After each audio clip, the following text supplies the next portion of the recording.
نفرات یہ مانا زنان گامن دس گوا یہ مانا زنان کی بادشاہ دس کہ نا کیا دس گر آو کس پہ ٹھو ٹھو کران کوت زنان یہ کیوں بیگلی نادینی چون مانا کہ تر کیا عبد ہاں زہرا اون تھمن کی گامس مزہ ون سفید پورے مثال لگی نظر اگر آن کیوں نہیں گانجے امس آئی کت سمجھ یہ گو واپس پے پہ دیتو یہ مطلب دوپس کیا دم میں ان سارا تو کیوں واپس گئے یہ دام نے کیا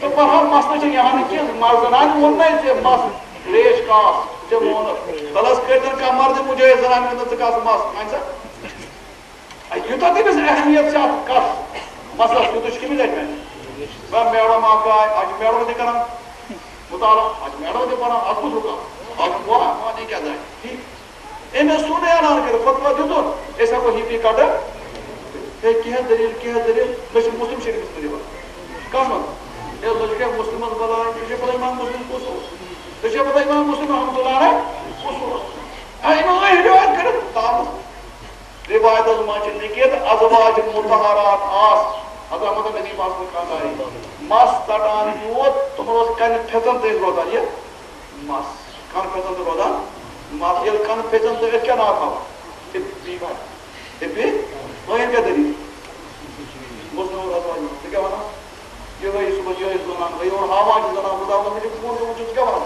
مس تے یوت کیا بنا کچھ تو مانا چلا یہ نہیں حدیث بنا سمجھ سمجھ حدیث یہ اتنا چھوٹی منظر ہے خود ہونے سے پڑھ لیکن کہ استاد نہیں پر استاد بغیر میں بات لیکن سن مسئلہ خراب کرے میں چل مسئلہ کیے سچنا ہون حدیث پر نظر کی حضور کیا فرماؤ زنان چل مس کا اجازت ہے حج کس موقع پر سے مس کا اجازت ہے حج کس موقع پر تو یہ ہن چلے گزا آپ انگل چتا آپ نے آپ اور چتا آپ انگل کا کی اجازت کی زیادہ کی تشے بولے حدیث مطلب کیا ہے کہ آدھا سمجھو میں حدیث مطلب وہ مشکل ہے ایک اس خودون سمجھت مر آخ خودون چھو ہوئی تھی میون ماننے کو تیار ہے منا بولی ہوئی بس کچھ ازواج مطلب پاگل کرنا لیکن آئے پوری چنا یہ نہیں کہا سکتے مدد فرات رہے تو ماسد امام شافی رحمت اللہ علیہ کیا وہ الناس فی الفقہ عیار علی ابی تو اتنے کوہت نفر یوس نہ تعریف کرے موہنی پاس مدد امام بخاری رہت پڑھائے کہا امام بخاری نے قسم میرے مش کتاب شورا دے لیجئے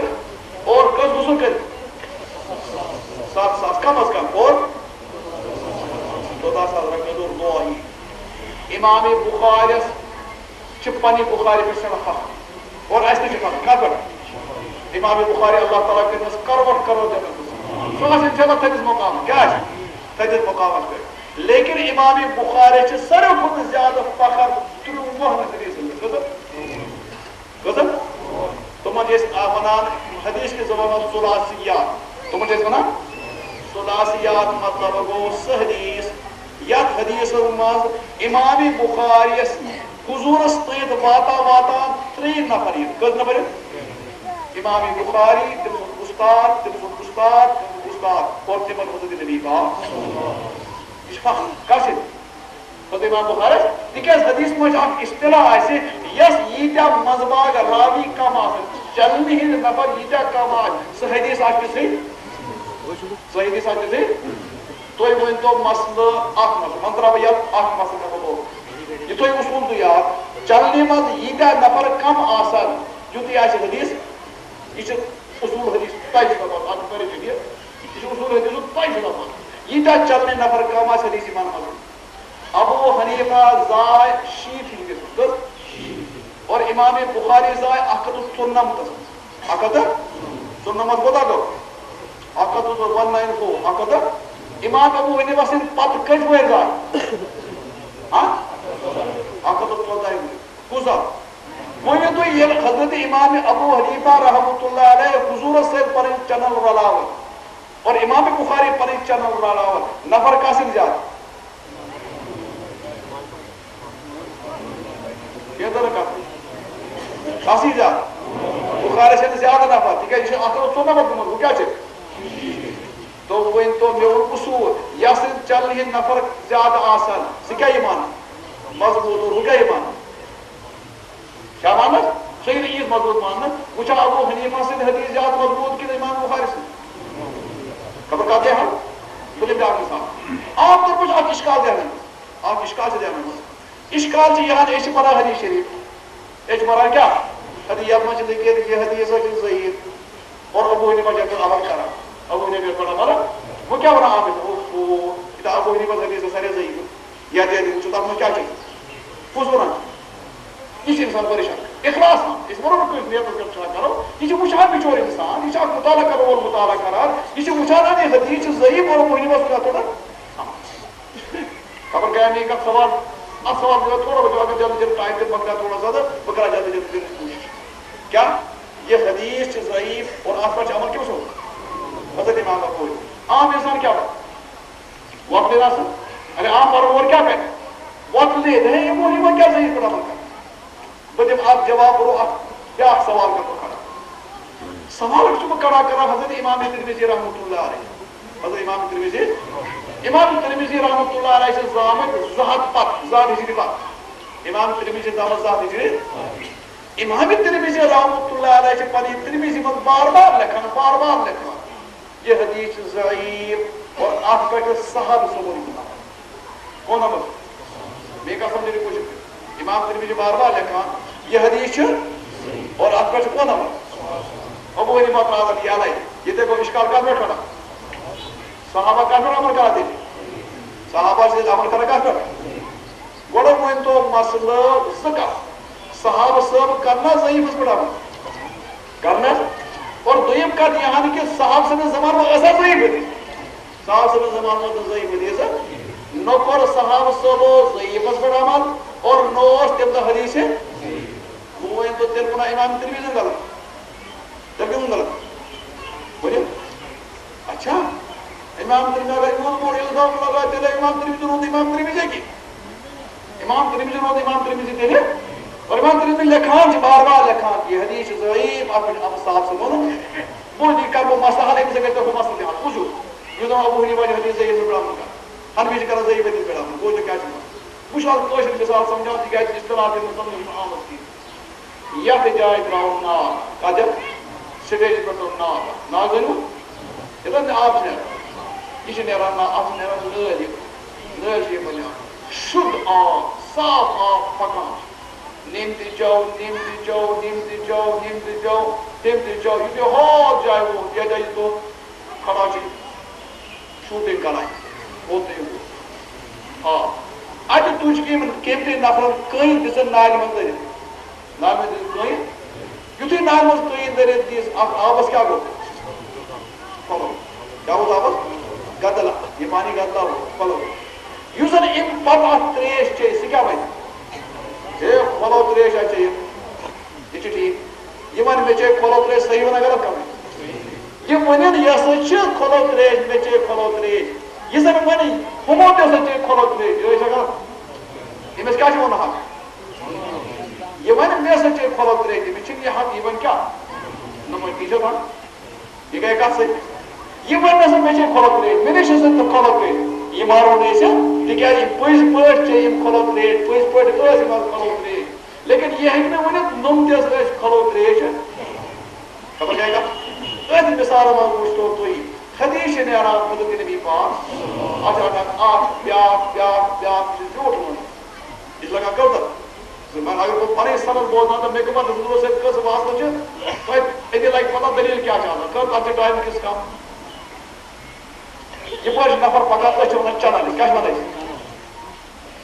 یو تو یہ چنل پکا چھو یو تو یہ چنل پکا ٹھیک مثلا یا یو تو یہ پکا ٹھیک یا یو تو یہ پکا یا چاہے وہ نفر انتظار کوئی دیر اس میں یہ پوچھ کیا گئی کھولو اتنے کہنا یہ چار نفر گڑبڑ چلنے من چار نفر گڑبڑ یو تو چلنے من نفر سے گڑبڑ صاحب یعنی امت روایت باید بکس نہیں سکیا بنا دے بات یہ چیز ہے کیا اپنا صاحب نفر منظر کیا زمان من صاحب گڑبڑ نفر یہ پتہ چیز اور کیا بنی حدیث کیا کہ بنے صحیح یہ بنے صحیح یہ بنے صحیح لیکن امیشن یہ حق کی یہ کہ امپروہ ہو رہے تو منیش کیا چھے وہ گئی کم مسئلہ سامنے مازو حضرت امام ترمذی زہد سنچری زسر تیری پات امام زہد سری پات امام اس حضرت امام ترمذی یہ لیمس حدیث ووت واتا ووت اج صاحب اس منبع کا نفر گڑبڑ امام ترمذی کیا بنے یہ چیز ضعیف یہ امام ترمذی کیا نہیں کیا نئی تحقیق میرے زبان ضعیف لیکن امام ترمذی ونہ کہ یہ ہمن نش تہ ضعیف ہاں یہ ون یہ موجود مے نش موجود ضعیف یہ لیکن میانہ ضعیف آسن مطلب نہ گاو یہ ہیٚکہِ ضعیف تکیاز اتھ پٮ۪ٹھ اوس عمل عمل خبر مثلا عمل یہ مثال ابو حنیفہ رحمۃ اللہ علیہ أکس حدیث عمل کران اور یہ حدیث واتا واتا ووت امام بخاری نش یہ ووت امام ترمذی نش امام مسلم نش یمن نش واتا واتا ژاو منٛزٕ باقٕے نفر اکھ گڑبڑ ہم کیا ونان حدیثس ونن ضعیف لیکن سیود ونان یہ ہسا چھ حدیث ضعیف اور حدیث ضعیف سۭتۍ پیو نہٕ فرق کینٛہہ اتھ پٮ۪ٹھ چھُ ابو حنیفہ سُنٛد یورٕ کیا چھُ اتھ وہ یہ کہاں تھی ونو یہ حدیث ضعیف امام ترمذی چھ ضعیف امام بخاری چھ ضعیف امام ابو داؤد چھ ضعیف سوال گژھِ بہٕ کرو وندٕ ضعیف کر گئی یہ گیا ابو حنیفہ برو ابو حنیفہ یہ گئی ابو حنیفہ پتہ ابو حنیفہ یہ کرو ہور گئے صحابہ میں اتھ عمل اس کران یہ کرنا ہے صحیح اور اس کا امام ترمذی وہ گئے صحیح امام ترمذی وہ یہ حدیث ضعیف لیکن سوچ سمجھ اپ کے صاحب سے بنا بہت علمی مسئلہ پریشان کن عام طور پر کران خاص یمن لوکن آسے یم زن پان متعلق علم سے آسے ضعیف تو بدگمانی گژھان من بود ونک مسا امام بخاری چھ 30 حدیث تم یم زن ثلاثیات چھ تمن چھ حضور سید واریاہ کم 3 واسطن کس واسطہ 3 واسطہ چھ ابو حنیفہ حضرت امام بخاری کم لیکن تو گیس غیرت دش کا گیس تو گیس عجیب ذہن مز کافی عمان 30 منٛز قریب 21 حدیث تم یہند روایت کرن ول ابو حنیفہ سٕنٛدۍ شاگرد چھ یا شاگرد ہٕنٛدۍ گویا خلاصہ درٛاو جہان اگر سیدنا امام بخاری رحمۃ اللہ دستار بوٚڑ بوٚڑ بار دستار سُہ تہِ گۄڈاس کمو ابو حنیفہ کمو گۄڈاس خبر میں تو کتر امس چھُ مضبوط یتھ پٲٹھۍ امام بخارس سٮ۪ٹھاہ بوٚڑ افتخار اوس فخر اوس اور خوشی ہے میں 30 حدیث تم یمن ثلاثیات چھ اور میں بوڑھا دستار گنڈ اور حقیق بوڑ بار دستار لیکن دستار گنا گنا وچان چھ یہ گنڈن ول کم آسان چھ یا تو ابو حنیفہ سٕنٛدۍ شاگرد نہ شاگرد ہٕنٛدۍ یہ چھ بڑم صاحب ابو حنیفہ کیا اکھ سوال ابو حنیفہ کس کتاب لکھ ابو حنیفہ کس کتاب ہاتھ حنیفہ کس کتاب امام مطلب گو حدیث اگر کتاب لچھ تیل چھ مول کے مانو نا طلب مین نبی کس کتاب لکھ مین نبی کس کتاب لکھ بس فکر کا کتاب لکھنا کتاب تو وہ خود کتاب قرآن لکھ سکم لکھ سکم لکھ خدا سے دیکھیں سوچے نا حضور کس کتاب لکھ لکھنا کون کتاب ارے لکھنا ہم دل کر رہا حضور سے لکھا پورا تو ہم بخاری تو پتہ محدث لکھ حضور لکھنا زمان حالانکہ وہ نہیں لکھ کتاب اچھا موضوع چونکہ سب چڑھا بس ہوا ٹائم جن کے وہ نظر لکھ کتاب سپوز وہ نہیں لکھ کتاب کی مان لو 2 منٹ فرق فرق نہیں علماء چھ ونان حدیث رٹا رٹا تاسن حدیث رٹو یوزن عادل آس انصاف پرست آئے بے گژھِ آسن ضابط یس یاد ضابط چھ ونان تم ضبط ہیٚکہِ زٕ کٔرِتھ یا تو گژھِ آسن ذہن مضبوط نہ گژھِ آسن کتاب منٛز لیکھِتھ یِم ہیٚکن حدیث بیان کٔرِتھ نتہٕ منٛز کتاب لیکھِتھ نتہٕ کیٛاہ آسن اور اول نمبرس پہ تم نمبر صحیح زبانیتی بول کہا تو وہ زیادہ چلن وول آسان زن سن پہ اسناب وہ سنا بڑھ گئی چلان ابو بکر تماش وہ نہیں مسا صدا ہے نو صدا بات کیا فرق اللہ حضرت سارے کو صحاب سے وہ سارے کو بول والے وہ سارے صحاب سے وہ سارے کو بول والے حضرت ابو بکر ٹوٹ حد حدیث تے جو ابو بکر صدیق کس ڈوڑ ہاتھ حدیث نش اور تم پتہ صاحب صاحب مز حضرت عمر زیادہ کھت زیادہ 6 ہتھ حدیث تم پتہ حضرت عثمان غنی زیادہ کھت زیادہ 1.5 ہتھ کذا 1.5 ہتھ اور تم حضرت علی کرم اللہ وجہ سون علم کو دروازہ بنا دو تم اس آز زیادہ کو زیادہ شان کوئی تو زیادہ کو زیادہ نمبر شہادت گئے حضرت علی سے شہادت گئے حضرت عمر سے کس گئے با نماز گئے 1.5 ہتھ کس گئے وہ کس گئے بندہ یور وقت بیاک بولی تو مجھے 2000 حدیث یاد اس نے ابو بکر اس پتہ زیادہ زانو اور کمن کو خلفائے وہ نادانا یہ ناشن آسان کام کہ اگر یہ کہتے صحیح مثلا روایت گژھن آسان ادمانن اور مولوی تیل چھُ ابو بکرس تیار وننہٕ خٲطرٕ کہِ زن بخاری متفق علیہ ووت بخاری منٛز صاحب صٲب ونان سُہ آسہِ ووٚنمُت ساروی کھۄتہٕ زیادٕ زانن وول ابو بکر عالم الصحابہ سر کو زیادہ نقص ہوتا ہے بابا، لیکن اگر تو کتاب چھانک 150 ہیکن بنائیت یہ پچھونا دیتا 150 151 ہی حدیث ہیکن ضرورت کی یوزر ابو بکر صدیق نقل کر رکھا سے سر کو زیادہ حدیث مروی حضرت ابو ہریرہ بس سر کو زیادہ، لیکن تم پتہ آو سر کو زیادہ علم وہ لوٹ پر ابو بکر تو کیا مانا مجھے عمر کو کوئی مانا تھا یہ شرکات ہے حالانکہ حضرت امام ابو حنیفہ نے کتاب الآثار موجود جامع المثانی باضابطہ چھپان موجود آپ اشکال ایک جواب آپ اشکال جواب ایک اشکال دیگر قائم مطلب بند کرو آپ اشکال جواب دیں عام طور پر چونان ابو حنیفہ سے تابعی تم کو صحابہ سے بنش ملاقات لیکن تم نسل رب صحابہ سے بنش روایت یلزم جلال الدین سیوطی لکان چھ علامہ جلال الدین سیوطی لکان چھ حافظ ابن حجر مکی لکان چھ حضرت ابو حنیفہ سے باضابطہ کو صحابہ سے روایت احمد کر علامہ شبلی نے آگاہی علامہ شبلی نے حضرت امام ابو حنیفہ سوانے لیکن آ غلطی کرن کہ حضرت امام ابو حنیفہ سے رب صحابہ سے بنش روایت کی اور تم اگر سے روایت ایسے تم نقل کرمز تیرس ایسے تین شاگرد سے روایت کن جائے بیان کرمز لیکن جلال الدین سیوطی رب یہ غلطی تمہز نا شبلی شمران غلط جلال الدین سیوطی کتاب پڑھی تو شبلی سے دعوت پانے غلط ثابت تمہوں پر وہ روایت کرک نقل تب یہ صحیح قسمت اللہ جلال الدین سیوطی ابو یوسف عن ابی حنیفہ عن انس عن النبی صلی اللہ علیہ وسلم کہ بزرگوں نے روایت کرنی حضرت صحابہ انس رضی اللہ تعالی بڑا موضوع شدید ہے آج کے کام ٹائم سے دیوانی ہوئے حسابہ پیسابہ کہ یہ پولکا ظاہر کسان ناچو ابو حنیفہ بول نفر کیا چل دبا ابو زہران مصری اوس نفر یم جو ابو حنیفہ سوانے ہی بول لجمہ تیم دوت ایک سے بڑی سے لیکچر ابو حنیفہ سے انتقال پر سوانے سے پیڑ دو ہے بولنا نا حق ادائی گئی نا تیمز گئی نے وریس ادائی کی سور کا دیکھ گھنٹا سے اٹھوڑا سے گھنٹا سے پر ہم ٹوٹے ٹوٹے قدمائیں گے اللہ تعالیٰ کی لیتی امن توفیق مجھے نو امن توفیق اور بزرگ احترام کرنے کی توفیق اور شام کا انشاءاللہ اہم بیان صبح جو خصوصیت سان اللہ تعالیٰ کے انسانی معلوم کرام اور بے دین ایسے صحیح وقت اختیار کرنے کی توفیق وآخر دعوانا ان الحمدللہ رب العالمین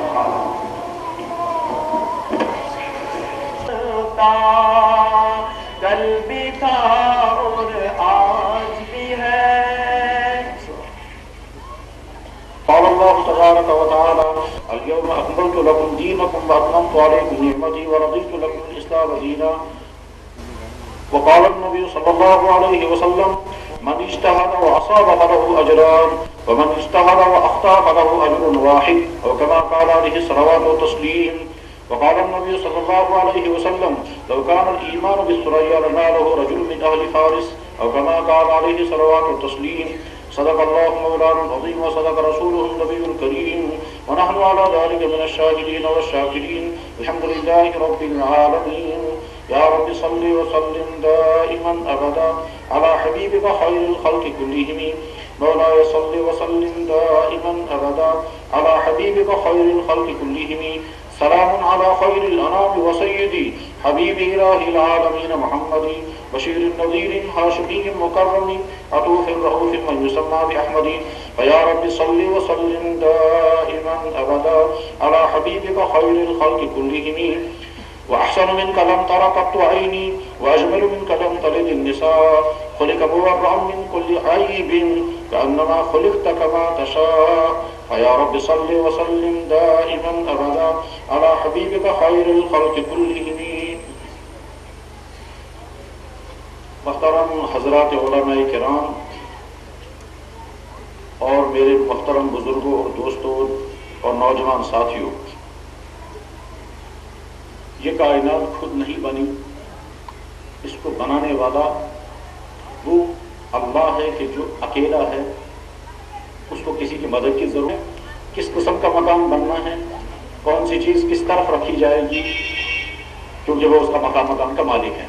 جس نے کپڑا خریدا وہی ڈیسائیڈ کرے گا کہ اس کپڑے کا اسے کیا بنانا ہے۔ اسی طرح سے اس کائنات کو جس اللہ نے بنایا اسی اللہ کو کہنے کا حق ہے کہ دنیا کی انسانوں کی زندگی کیسے گزرے گی۔ اگر انسانوں کی کوئی چیز خود کی بنائی بھی ہوتی تو کہہ سکتے تھے کہ آپ اپنی اس چیز کا استعمال ویسے کریں جیسے آپ کی مرضی، کیونکہ آپ کی اپنی بنائی ہوئی چیز ہے۔ انسان کا دماغ اور دل خود کا بنایا ہوا نہیں، اس لیے اس دل اور دماغ کے اندر وہ باتیں نہیں رکھ سکتے جن باتوں کے رکھنے سے اس دل اور دماغ کے پیدا کرنے والی اللہ کو ناراضگی ہو، یعنی کفر، یعنی شرک، الحاد، اللہ کی نافرمانی کا احساس کا جذبہ، یہ تمام چیزیں اپنے دماغ اور دل میں نہیں رکھ سکتے، کہ اس لیے کہ یہ دل اور دماغ جس ذات نے بنایا اس ذات کو یہ قبول نہیں۔ جس ذات نے یہ آنکھ بنائی اسی ذات کو حق ہے کہنے کا کہ اس آنکھ سے کون سی چیز دیکھنی چاہیے اور کون سی چیز نہیں۔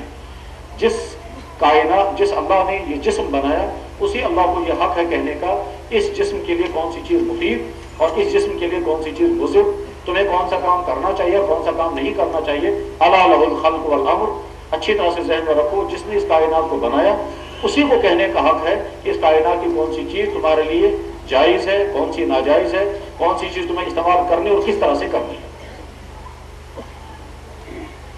اب جب یہ طے ہے کہ اس کائنات کو بنانے والا اللہ کی ذات اور اس کائنات کے اندر پیدا ہونے والی مخلوق یعنی انسان وہ بھی اللہ کی پیدا کی ہوئی ہے، تو انسان مکلف اور ذمہ دار ہے اس بات کا کہ اس دنیا میں جو کچھ وہ کرے کائنات کے بنانے والے کی مرضی کے مطابق کرے، اور اس کی خلاف ورزی اگر کرتا ہے تو اسی کا نام ہے نافرمانی، اور اس کی مرضی کے مطابق اگر کرتا ہے تو اس کا نام ہے فرما برداری۔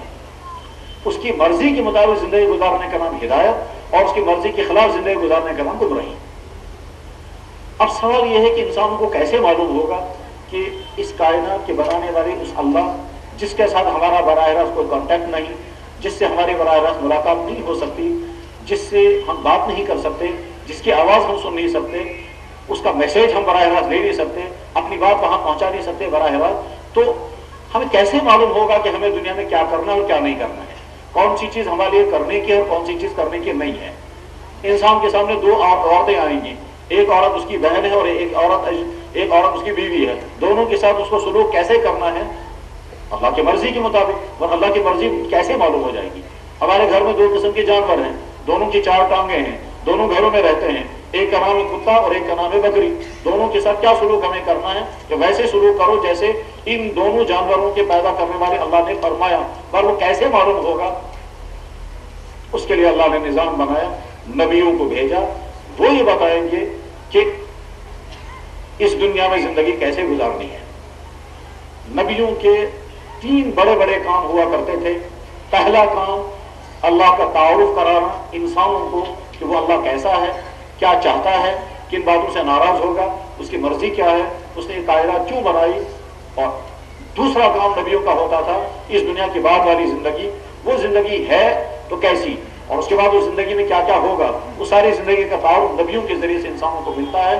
اور تیسرا کام نبیوں کا یہ تھا کہ وہ اس دنیا میں زندگی گزارنے کا اصول، طریقہ، نظام اور سارے آداب اور اس زندگی کو نقصان پہنچانے والی تمام چیزوں کی تفصیلات یہ نبی بیان کیا کرتے تھے۔ نبی دنیا میں بزنس سکھانے نہیں آتے، نبی دنیا میں باغبانی کرنے سکھانے نہیں آتے، نبی دنیا میں انڈسٹری لگوانے کے لیے نہیں آتے، نبی اس لیے آتے ہیں تاکہ ایک تو انسانوں کو خدا کا تعارف مل جائے، اور دوسرے انسانوں کی اگلی زندگی کیا ہوگی اس کا تعارف آ جائے، اور تیسرے اس دنیا کی زندگی کیسے گزاری جائے گی اس کی پوری ڈیٹیل سامنے آ جائے۔ اللہ نے نبیوں کا سلسلہ شروع کیا اسی وقت سے جب سے دنیا میں انسان نبی آتے گئے، ان پر اللہ تعالیٰ شانوں کی طرف سے احکام نازل ہوتے گئے۔ آدم علیہ السلام سے سلسلہ شروع ہوا اور جناب رسول اکرم صلی اللہ علیہ وسلم پر آ کر کے وہ سلسلہ ختم ہو گیا۔ اب محمد رسول اللہ صلی اللہ علیہ وسلم کے بعد کوئی نبی دنیا میں آنے والا نہیں ہے۔ پچھلے ان نبیوں میں اور اس نبی میں بہت ساری چیزیں کامن مشترک تھی اور کچھ چیزیں الگ الگ۔ ہر نبی انسان ہوا کرتا تھا، آدم علیہ السلام سے لے کر کے محمد رسول اللہ صلی اللہ علیہ وسلم تک سارے نبی انسان۔ ہر نبی کو بھوک لگتی تھی، پیاس لگتی تھی، سردی اور گرمی کو ان کو احساس ہوتا تھا، بیوی بچوں کے ساتھ وہ زندگی گزارتے تھے۔ آدم علیہ السلام سے لے کر کے حضرت محمد رسول اللہ صلی اللہ علیہ وسلم تک ہر نبی کا یہی حال رہا۔ ہر نبی تمام گناہوں سے معصوم ہوتا تھا، آدم علیہ السلام سے لے کر محمد رسول اللہ تک ہر نبی گناہوں سے معصوم۔ ہر نبی پر اللہ کی طرف سے وحی نازل ہوتی تھی، آدم علیہ السلام سے لے کر محمد رسول اللہ تک ہر نبی پر وحی نازل ہوئی، کسی پر کم کسی پر زیادہ، 100 مرتبہ سے زیادہ کسی نبی پر وحی نازل نہیں ہوئی۔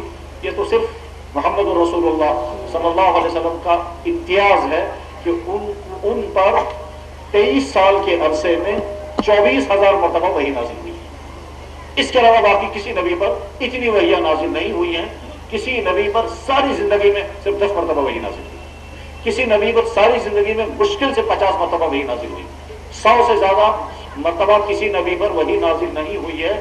صرف جناب رسول اکرم صلی اللہ علیہ وسلم کی ذات گرامی ایسی مقدس اور محترم اور ممتاز ذات گرامی ہے کہ ان کی ذات اقدس پر 24,000 مرتبہ وحی نازل ہوئی ہے۔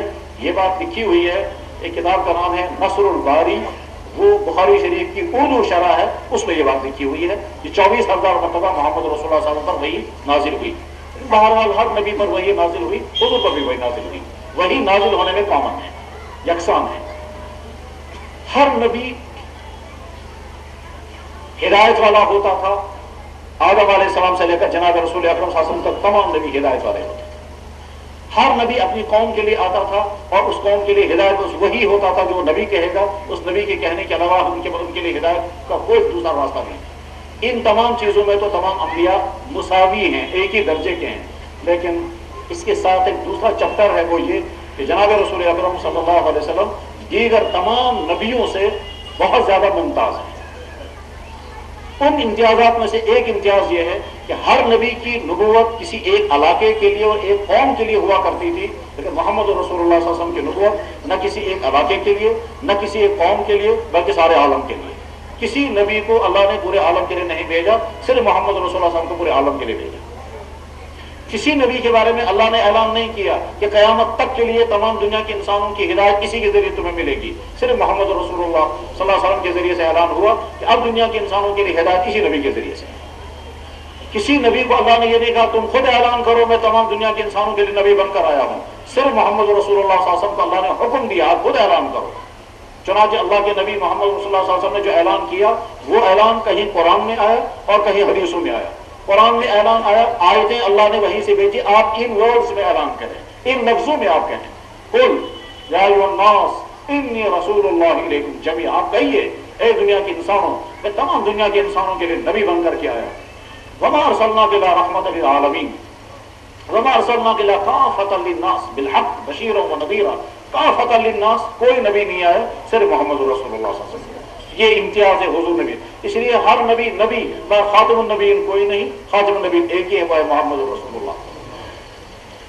یہ ایک بہت بنیادی امتیاز ہے۔ اس کے ساتھ ہی دوسرا ایک اہم ترین امتیاز یہ تھا کہ ہر نبی کو اللہ نے جو دین دیا وہ محدود تھا، وہ زندگی کی کچھ چیزوں کے متعلق تھا۔ کسی نبی کی زندگی میں چند عبادتیں، اس کے علاوہ اور کچھ نہیں، بس یہ چند عبادتیں کرو تم، اس کے علاوہ باقی زندگی تمہاری اپنی مرضی کے مطابق، جیسے مرضی ویسے بزنس کرو، جیسے مرضی ویسے نکاح کرو، جیسے مرضی ویسے تم بچے پیدا کرو، جیسے مرضی ویسے تمہارا فیملی زندگی گزرے گی۔ زندگی کے بے شمار شعبوں کو چھوڑ دیا گیا تمہاری اپنی مرضی کے مطابق، ہاں چند عبادتیں ہم تمہارے طے کر دیتے ہیں، یہ عبادتیں کر لینا۔ کسی نبی کو فرمایا گیا کہ بس یہ چند برے کام مت کرنا، باقی جو مرضی آپ کی قوم کر سکتی ہے، ان چند برے کاموں سے لوگ گر جائیں گے۔ حضرت موسیٰ علیہ السلام پر جو احکام نازل آئے تھے وہ کل 10 تھے، تو ان کو کہتے ہیں احکام عشرہ، وہ 10 احکام پر مشتمل ان کا سارا دین تھا۔ کسی نبی کی زندگی میں سارا روحانی نظام، سارا عبادات کا نظام، سارا معاملات کا نظام، سارا قانونی نظام، زندگی کے تمام پہلوؤں کے متعلق مفصل ہدایات کسی نبی کو اللہ نے عطا نہیں فرمائی تھی۔ ہر نبی محدود حکم لے کر کے، محدود قوانین لے کر، چند منتخب باتیں لے کر کے آتا تھا اور وہی کو وہ باتیں بتاتا۔ حضرت شعیب علیہ السلام اپنی قوم کو صرف بزنس کی خرابیوں سے روکنے کے لیے آئے، اس کے علاوہ کچھ نہیں۔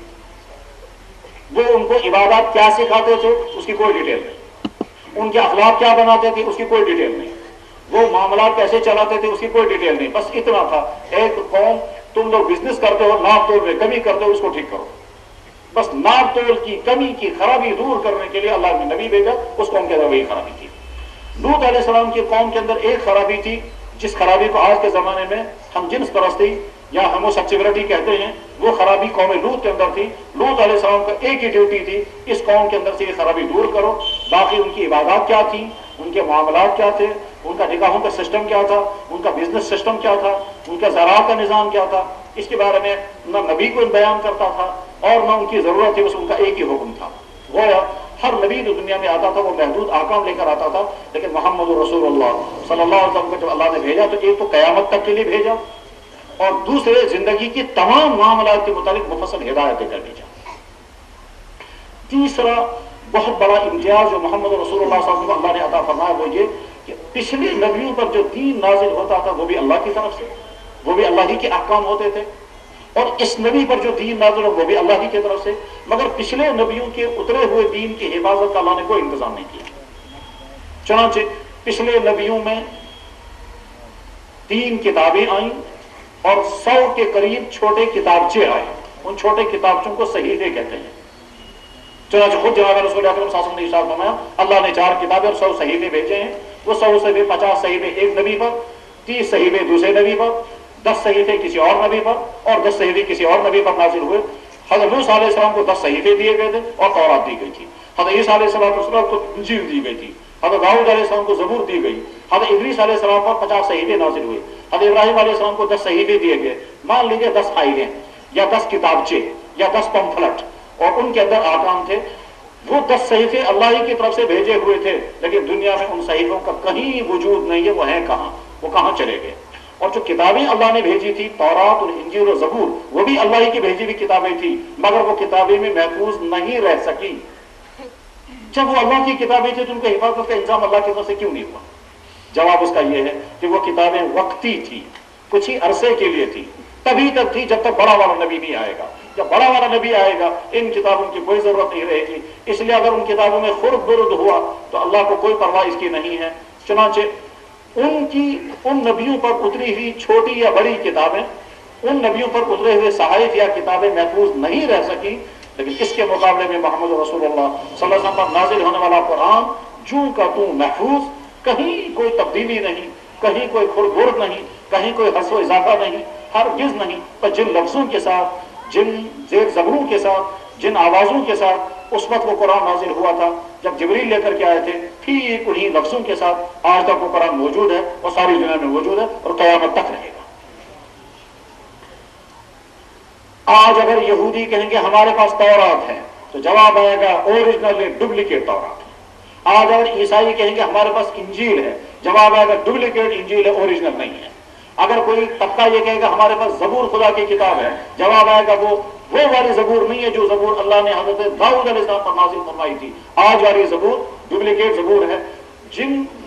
جس زبان کے اندر، جن ورڈز کے اندر، جس لینگویج میں وہ کتابیں نازل ہوئی تھی، ان زبانوں کے اندر آج نہ تورات دنیا میں کہیں ہے، نہ انجیل دنیا میں کہیں ہے، نہ زبور دنیا میں کہیں ہے۔ آج اگر ان کتابوں کی ہے تو صرف ٹرانسلیشن ہے، اصل ٹیکسٹ کہیں دنیا میں نہیں ہے۔ اور اس ٹرانسلیشن کے اندر بھی اتنے تضادات ہیں، اتنے ٹکراؤ ہیں۔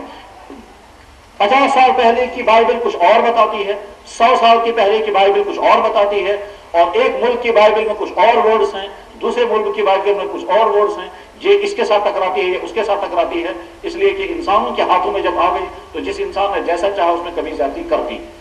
اس کے مقابلے میں محمد رسول اللہ صلی اللہ علیہ وسلم پر جو قرآن، جو اللہ کی کتاب نازل ہوئی، وہ کتاب چون کی تو محفوظ، اور کہیں کوئی تبدیلی اس میں نہیں، کہیں کوئی جملہ اس میں نکالا نہیں گیا، ایک لفظ بھی اس میں سے کہیں نکالا نہیں گیا، بلکہ بعض جگہ قرآن کریم میں کوئی جملہ ہوتا ہے جو گرامر کے اصولوں کے خلاف ہوتا ہے۔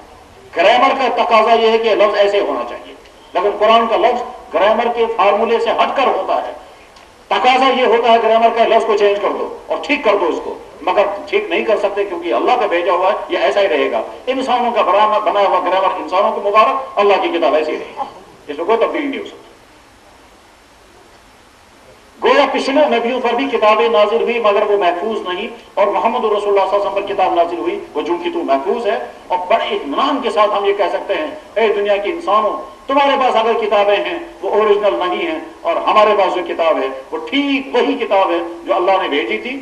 اللہ نے جبریل کے حوالے کی، کوئی تبدیلی نہیں ہوئی۔ جبریل نے محمد رسول اللہ کے حوالے کی، کہیں کوئی تبدیلی نہیں ہوئی۔ محمد رسول اللہ نے صحابہ کے حوالے کی، کوئی تبدیلی نہیں ہوئی۔ صحابہ نے بعد تابعین کے حوالے کی اور وہ کتاب چلتے چلتے ہم تک پہنچی، کہیں کوئی فرق نہیں۔ پورے اطمینان کے ساتھ جیسے ہمیں یقین ہے اس وقت رات شروع ہو گئی ہے، اسی طرح سے ہمیں یقین ہے کہ جس طرح ہم پڑھتے ہیں الحمدللہ رب العالمین، ٹھیک اسی طرح سے حضرت جبریل نے بھی پڑھا، اسی طرح سے محمد رسول اللہ صلی اللہ علیہ وسلم نے پڑھا، اسی طرح سے صحابہ نے پڑھا، اور ساری تاریخ اس طرح پڑھتے پڑھتے ہم تک پہنچی۔